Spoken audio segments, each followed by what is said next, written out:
Alright, in this video we're going to go over your water system and your aqua-hot system as well.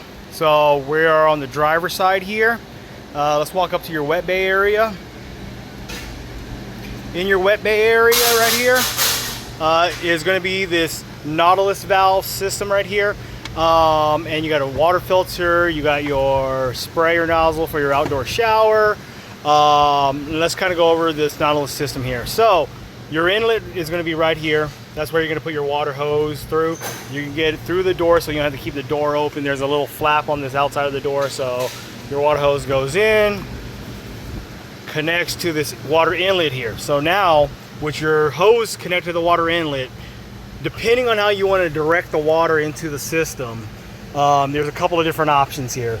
So up here, there's pictures on how you want, where you want your water to go.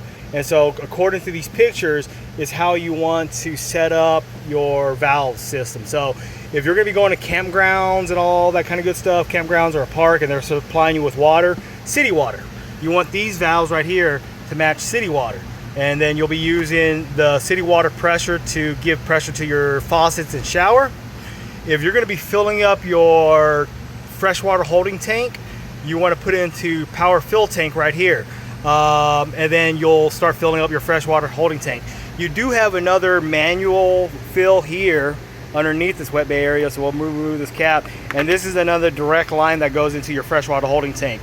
This is more for sanitation. If you want to put a couple of capfuls of bleach in there and then fill it up 2 times and empty it 2 times, that will sanitize your tank there. You do have a sanitize option here if you want to go that direction, but really throwing bleach down here is going to be a lot simpler. And filling up from here as well. Winterization. Winterization is you want to introduce that pink fluid into your rig, and then you're going to be putting it away for winter in the winter time. You're going to get a garden hose adapter here. It's going to have a barb on one end, and really we tie one into a little short 24-inch straw, and then that goes into that pink fluid, winterization fluid. You turn the water pump here on. So you also have a switch on the spider control system we were talking about. So instead of having to go all the way inside, they give you a switch on the outside here. We turn it on, that red light comes on and it turns on there. So if you're in the winterization, you turn the pump on here, it'll actually use this to suck water in from that jug of winterization fluid. You're gonna wanna go in, open up a couple faucets inside until you see pink flowing out of the faucet, right? And then that's how you know you have winterization fluid inside your rig. You have your exterior shower here. You just hook up this hose to it, and then you got your exterior shower there. Up top here is another connector for your solar system. So if you wanted to get another solar panel, you just plug it in there, and then you can just lay it out anywhere in the ground, in the sun, and it just acts as another panel. Smart cord plug right here, and then your cassette toilet right here. Let me see if I can get it open with one hand. There we go.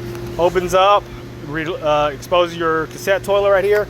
Keys are in here. To remove this, as long as the flap is inside the toilet is closed, you just lift up this handle and it comes straight out right there. Then you just take it to your nearest dump it, all that kind of good stuff. And then once it's empty, you just take it back, bring it in, close it up, and just make sure that that blue tab is going past that indentation right there.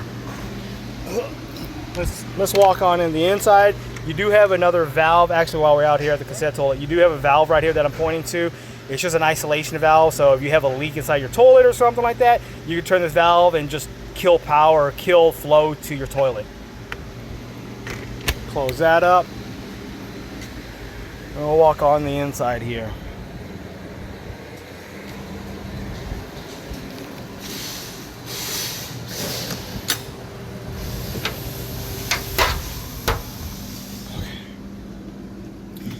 And there's your other water pump switch onto your spider control system. Up top, when we walk into the entry door right here, in this cabinet that's above the door, you'll see a little glass display right here. That's your aqua-hot remote. So you just give it a tap, it'll turn on right there. You'll have 2 options for burners. One will be, let me see if I can get, there we go. One will say electric off or electric, and then the other one will say burner. It's okay to have both of them on. I got the AC going on right now, so I'm gonna stay off the electrical so we're not overloading the inverter here, because we're off on off the grid. So we'll go ahead and just turn the burner side on here. We'll tap it on. Red light comes on. You can absolutely feel free to have both of them running at the same time. So let me run you through the difference between the two here. On the right hand side, the electric, on the electric burner side, all it is an electric element that's in the reservoir of the aqua system.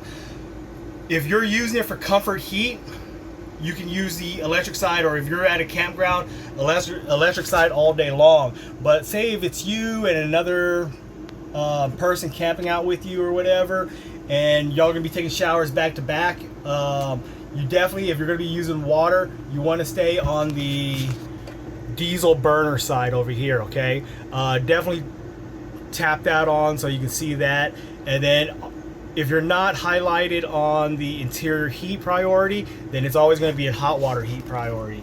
To get to interior heat, you're going to hit these three lines here, and there's a little tab right there that says interior heat right there. So once you tap that on, then it's going to be interior heat option. Now, to see that everything's working, actually we'll go back to the home page.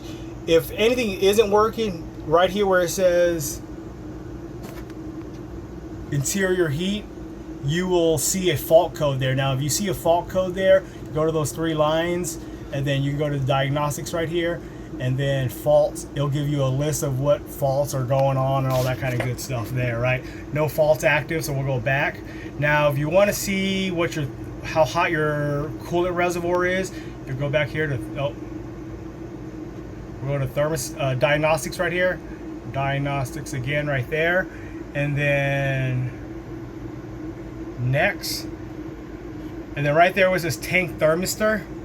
Right now we're at 91 degrees. We're pretty hot right now, but it will start heating up here shortly. We might even see it jump up like 92. We'll come back, we'll circle back around to it, but we'll go home. So we're in interior heat now. So if you go back here to set your interior heat, you tap the thermostat right there. You go set your thermostat to wherever you want.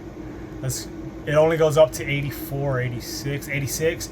You turn the system on here, and then you hit set.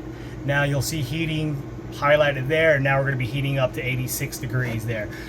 Where your ducts are for your hot water or for your furnace, there's going to be one here in front of this cabinet or your galley kitchen, and there's another one off to the side right there. There's one more at the bottom of the steps right here, and that's where the heat's going to come out from. Now, if you're using it for interior heat, the electric side will keep up with that demand very easily. If you're using the electric side, you're going to want to give the system about 30 to 40 minutes to heat up the coolant before you'll start feeling, good heat coming out from those duct systems there, right? But if you're using it for hot water, let's just turn the interior heat off because we're pretty steamy here in Texas. I'm gonna turn this off. Set. Now it's all off.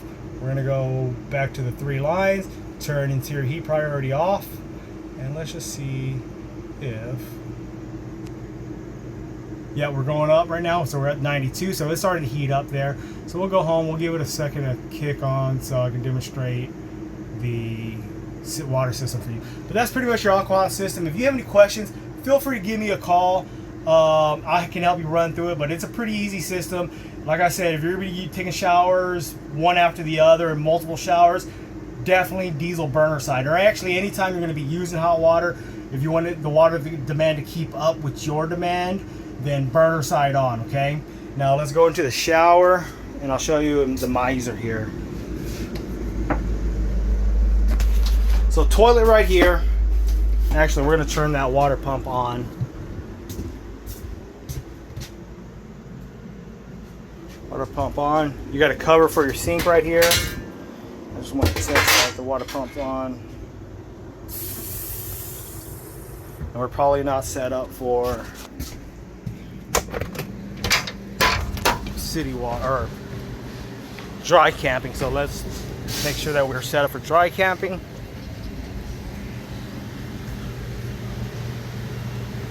Yep, so dry camping, left, up, up, down. So let's go back in. We should be getting pressure to those sinks.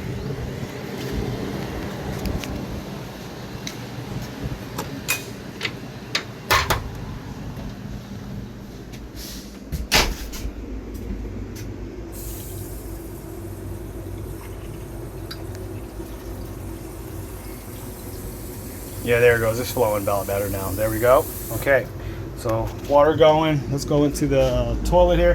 This is your cassette toilet. That little blue button back there will put water into your toilet.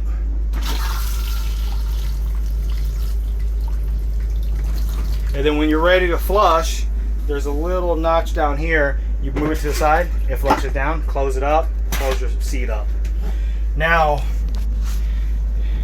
in your shower is your shower wand and mixer valve and stuff like that. This blue thing right up here, that's going to be your miser. Okay, now the miser in the up position, it'll go to your shower wand. In the down position, it will go to your miser. Now what the miser does is, if you're camping off grid or boondocking, if you don't want to waste water, the miser uses the onboard freshwater holding tank with a water pump to pull water out of the holding tank and send it through here. So it's really for conserving water, really. So if you're boondocking and you need a hot shower, have this facing down. So shower, have it facing down. It'll be the miser. You call for hot water, you can hear it running. Shower, there's no water coming out of the shower head right there. We're running right there, and you'll actually start to see the center of this start to turn like an opaque white. We aren't quite up to temperature yet, so it's not going to quite get there, but all it's doing is circulating water from the freshwater holding tank back into the freshwater holding tank, and it's going through the heat transfer plate of the aqua system. So, and actually you can kind of see it changed just a hair color right there. So it was this dark blue, and now we're kind of turning like this opaque white color right there. What it does is circulates, like I said. So in theory, if you wanted to, you could get the water that's in your freshwater holding tank boiling, but all it does is it takes that, primes the line, gets them heated up, and then goes back into the freshwater holding tank. When that turns this kind of clear white opaque color right there, it's just an indicator for you to let you know that, hey, the hot line going up to the shower head is warm, and as soon as you turn the water on for the shower head, it should be piping hot, right? But if you're at a campground and you're hooked up to their city water, definitely do not use the miser, because you have unlimited water access via their water hose, right? So because if you end up using this miser and you're hooked up to city water, you're going to start filling your freshwater holding tank up, and if that happens, you're going to have an overflow. So then you might walk outside of your rig and you'll see a lot of water underneath your rig, and you'll be like, oh no, I got a leak. It's not a leak, it's an overflow. So that's just kind of be mindful about that, okay? So once everything kind of goes and drains, you got your sink, you got your shower sink or drain, and you got your kitchen drain right there. Everything goes down to your gray water tank, and let me show you where that's at. We'll walk back outside.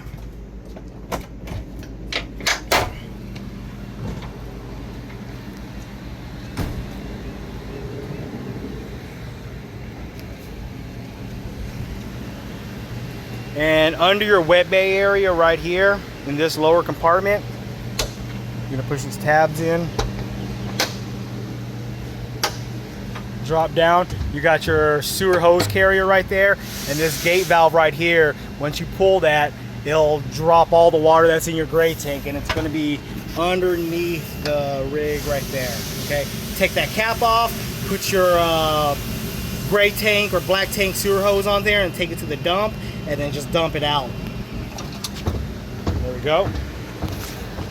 And then also behind, I don't know if you can see it, but behind that pipe, behind this gray line, is another flex line right there. That flex line right there, that's going to be your fresh tank low point drain. So if you have water in your fresh water holding tank, open that up and it'll drain all the water that's in there. So basically if you're putting the storage mode or something like that there, okay? We'll walk in, let's look at that Aqua system. It's been running for about 5 or 8 minutes now. Let's see where that tank thermistor is at.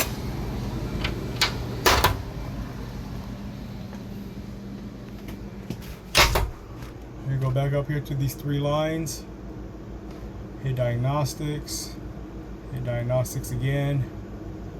Go to next. And we're at 155 degrees on that interior reservoir of the Aqua system. So yeah, on the diesel side it is working. On the electric side it is working as well. So but yeah, you'll see that number come all the way up to about 185 degrees there, and then at 185 degrees it shuts off. When it gets down to 140 degrees, the diesel burn chamber will kick on again and start heating up the coolant reservoir that's in there, so it can transfer heat either through the furnace or through the water heater side, okay?